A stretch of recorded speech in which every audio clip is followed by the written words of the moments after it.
রাধে রাধে বন্ধুগণ, জয় শ্রীকৃষ্ণ। সমগ্র শ্রীমদ্ ভগবদ্ গীতা এবং বাংলা অনুবাদ শুনতে সঙ্গে থাকুন। আজ শ্রীমদ্ ভগবদ্ গীতার অষ্টাদশ অধ্যায় মোক্ষযোগ, শ্লোক 49 থেকে 54। ওম নমো ভগবত বাসুদেবায়। অশক্ত বুদ্ধি সর্বত্র জিতাত্মা বিগত স্পৃহ নৈষ্কর্ম সিদ্ধিম পরমাম সন্ন্যাসেন অধিগচ্ছতি।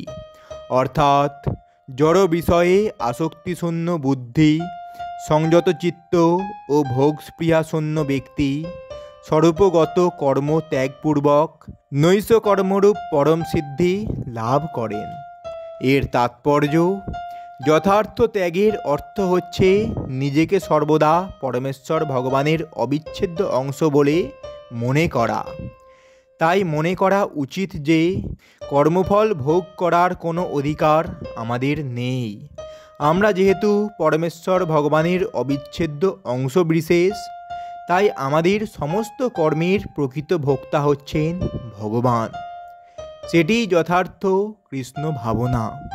কৃষ্ণ ভাবনায় নিয়োজিত মানুষই হচ্ছেন যথার্থ সন্ন্যাসী। এই মনোভাব অবলম্বন করার ফলে মানুষ যথার্থ শান্তি লাভ করতে পারেন, কারণ তিনি তখন যথার্থভাবে পরমেশ্বর ভগবানের জন্য কাজ করেন। এভাবেই তিনি আর কোনো রকম বিষয়ের প্রতি আসক্ত হন না। তিনি তখন ভগবৎ সেবালব্ধ দিব্য আনন্দ ব্যতীত আর কোনো রকম সুখভোগের প্রতি অনুরক্ত হন না। বলা হয় যে সন্ন্যাসী তার পূর্বকৃত সমস্ত কর্মফলের বন্ধন থেকে মুক্ত। কিন্তু কৃষ্ণ ভাবনাময় ভগবৎ ভক্ত তথাকথিত সন্ন্যাস গ্রহণ না করেই আপনা থেকেই এই মুক্ত স্তরে অধিষ্ঠিত হন। চিত্তবৃত্তির এই অবস্থাকে বলা হয় যোগারূঢ় বা যোগের সিদ্ধ অবস্থা। এই সম্বন্ধে তৃতীয় অধ্যায়ে প্রতিপন্ন হয়েছে, যিনি আত্মাতেই তৃপ্ত, তার কর্মফল ভোগের আর কোনো ভয় থাকে না। শ্লোক 50। ওম নমো ভগবত বাসুদেবায়। সিদ্ধিম প্রাপ্ত যথা ব্রহ্ম তথা আপ্লুতি নিবোধ মে সমাসেন এব কৌন্তেয় নিষ্ঠা জ্ঞানস্য যা পড়া। অর্থাৎ, হে কৌন্তেয়, নৈষ্কর্ম সিদ্ধি লাভ করে জীব যেভাবে জ্ঞানের পরা নিষ্ঠারূপ ব্রহ্মকে লাভ করেন, তা আমার কাছে সংক্ষেপে শ্রবণ করো। এর তাৎপর্য, ভগবান অর্জুনের কাছে বর্ণনা করেছেন কিভাবে মানুষ পরম পুরুষোত্তম ভগবানের জন্য সমস্ত কাজ করার মাধ্যমে কেবল তার বৃত্তিমূলক কর্মে যুক্ত থেকে অনায়াসে পরম সিদ্ধির স্তর লাভ করতে পারে। শুধুমাত্র পরমেশ্বর ভগবানের তৃপ্তি সাধনের জন্য কর্মফল ত্যাগ করার মাধ্যমে অনায়াসে ব্রহ্ম উপলব্ধির পরম স্তর লাভ করা যায়। সেটি হচ্ছে আত্ম উপলব্ধির পন্থা। জ্ঞানের যথার্থ সিদ্ধি হচ্ছে শুদ্ধ কৃষ্ণ ভাবনা লাভ করা, যা পরবর্তী শ্লোকগুলিতে বর্ণনা করা হয়েছে। শ্লোক 51 থেকে 53। বুদ্ধা বিশুদ্ধয়া যুক্ত ধৃতা আত্মনাম নিয়ম্য চ শব্দাদীন বিষয়ান তক্তা রাগো দেশ বুধস্যা চ বিবিত্ত সেবী লঘ্যশ্রী যতবা কায় মানস ধ্যানযোগ পর নিত্যম বৈরাগ্যম সমুপাশ্রিত অহংকারম বলম দর্পম কামম ক্রোধম পরিগ্রহম বিমুচ্চ নির্মম শান্ত ব্রহ্ম ভূয়ায় কল্পতে।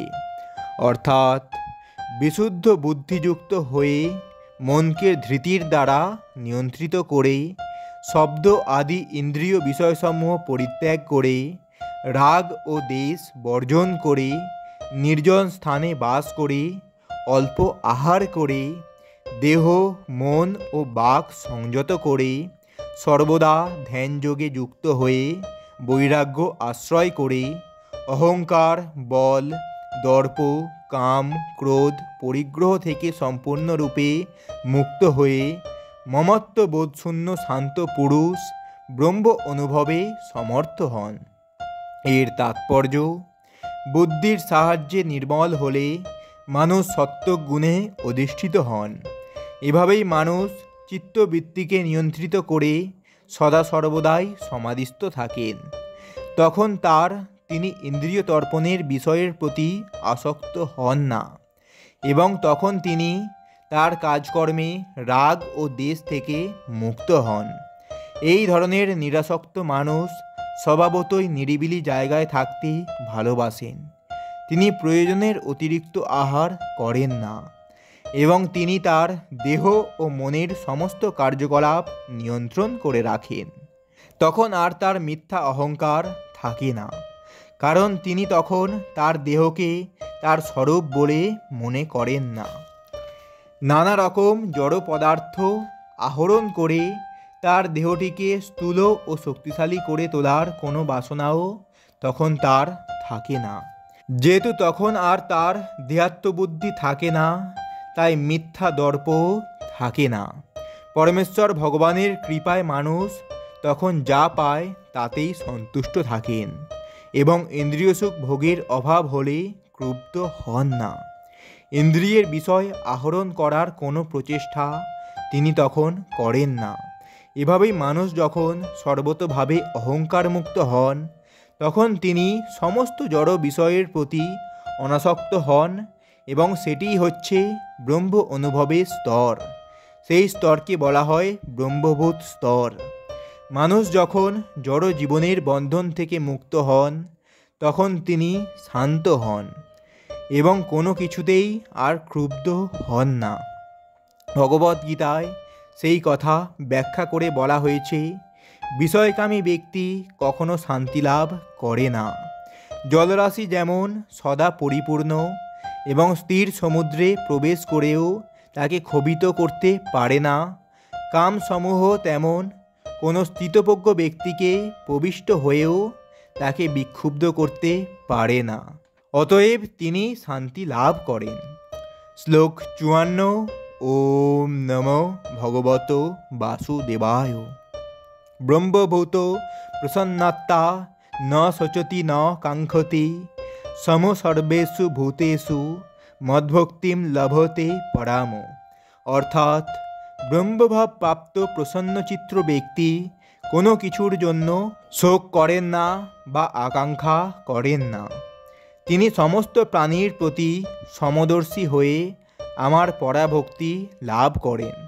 এর তাৎপর্য, নির্বিশেষবাদীর কাছে ব্রহ্মভূত অবস্থা প্রাপ্ত হওয়া বা ব্রহ্মের সঙ্গে এক হয়ে যাওয়াটা হচ্ছে শেষ কথা, কিন্তু সবিশেষবাদী বা শুদ্ধ ভক্তদের শুদ্ধ ভক্তিতে যুক্ত হওয়ার জন্য আরও অগ্রসর হতে হয়।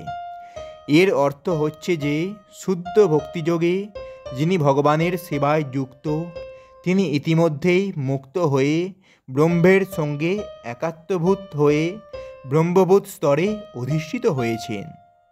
ব্রহ্মের সঙ্গে একাত্মভূত না হলে তার সেবা করা যায় না। ব্রহ্ম অনুভূতিতে সেব্য ও সেবকের মধ্যে কোনো ভেদ নেই, তবু উচ্চতর চেতনার পরিপ্রেক্ষিতে তাদের মধ্যে ভেদ রয়েছে।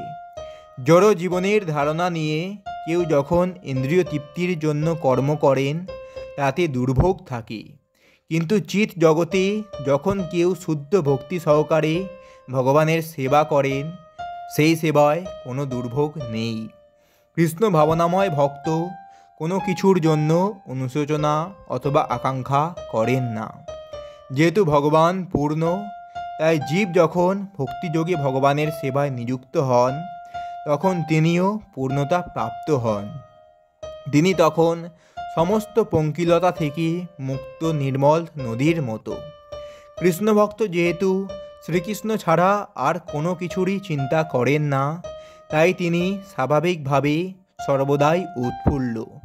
ভগবানের সেবায় সম্যকভাবে নিযুক্ত থাকার ফলে তিনি জাগতিক লাভ অথবা ক্ষতির জন্য কখনোই অনুশোচনা করেন না। জড় সুখভোগের প্রতি তার আর কোনো আসক্তি থাকে না, কারণ তিনি জানেন যে প্রতিটি জীবই হচ্ছে পরমেশ্বর ভগবানের অবিচ্ছেদ্য অংশবিশেষ এবং তাই তারা তার নিত্য দাস। তিনি জড় জগতে কাউকেই উচ্চ অথবা নীচ বলে গণ্য করেন না। উচ্চ নীচবোধ ক্ষণস্থায়ী এবং এই ক্ষণস্থায়ী অনিত্য জগতের সঙ্গে ভক্তের কোনো সম্পর্ক থাকে না। তার কাছে পাথর আর সোনার একই দাম। এটি হচ্ছে ব্রহ্মবোধ স্তর এবং শুদ্ধ ভক্ত অনায়াসে এই স্তরে উন্নীত হতে পারেন। ভগবত ভক্তির এই পরম পবিত্র স্তরে পৌঁছালে পরম ব্রহ্মের সঙ্গে এক হয়ে যাওয়া এবং ব্যক্তিগত স্বাতন্ত্র্য নাশ করার ধারণা অত্যন্ত ঘৃণ্য বলে মনে হয় এবং স্বর্গ লাভের আকাঙ্ক্ষাকে আকাশকুসুম বলে মনে হয়। তখন ইন্দ্রিয়গুলিকে বিষদাঁত ভাঙা সাপের মতোই প্রতিভাত হয়।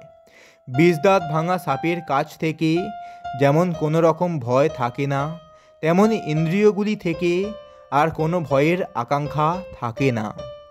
যখন তারা আপনা থেকেই সংযত হয়, জড় জগতের বন্ধনে আবদ্ধ হয়ে যারা ভবরোগে ভুগছে তাদের পক্ষে এই জগৎ দুঃখময়, কিন্তু ভগবত ভক্তের কাছে সমগ্র জগৎটি বৈকুণ্ঠ বা চিৎ জগতের মতো। এই জগতের শ্রেষ্ঠ মানুষও ভক্তের কাছে একটি পিপীলিকার থেকে গুরুত্বপূর্ণ নয়। শ্রীচৈতন্য মহাপ্রভু, যিনি এই যুগে শুদ্ধ ভক্তি প্রচার করেছেন, তার কৃপায় ভগবত ভক্তির এই পরম নির্মল স্তরে অধিষ্ঠিত হওয়া যায়। তো বন্ধুগণ, এটাই ছিল শ্রীমদ্ ভগবদ্ গীতার অষ্টাদশ অধ্যায় মোক্ষযোগের শ্লোক 49 থেকে 54 এইরকম সম্পূর্ণ শ্রীমদ্ ভগবদ্ গীতা এবং বাংলা অনুবাদ শুনতে আমাদের এই চ্যানেলটি সাবস্ক্রাইব করুন এবং সঙ্গে থাকুন। রাধে রাধে, জয় শ্রীকৃষ্ণ।